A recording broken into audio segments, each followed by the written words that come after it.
அஸ்ஸலாமு அலைக்கும். நீங்கள் கஷ்டத்திலேயோ அல்லது கவலையிலோ இருக்கும்போது அல்ஹம்துலில்லா என்று சொன்னதுண்டா? சந்தோஷத்தில் நன்றி கூறுவது எளிது, ஆனால் வேதனையிலும் நன்றி கூறுவதுதான் உண்மையான ஈமானின் அறிகுறி.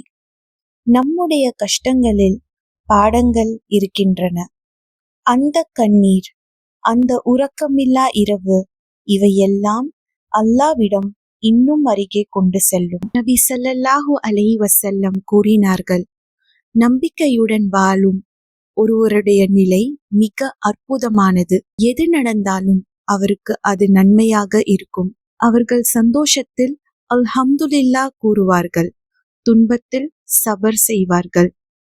அதிகம் சோதனைகள் வந்தாலும் அல்ஹம்துலில்லா என்று சொல்லுங்கள்.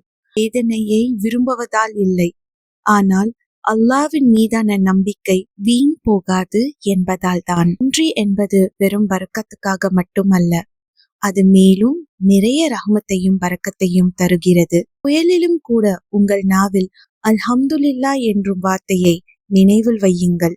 ஏனெனில் சில நேரங்களில் அந்த வேதனையே தான் உங்கள் மிகப்பெரிய பரிசுக்கான பாதையாக இருக்கிறது.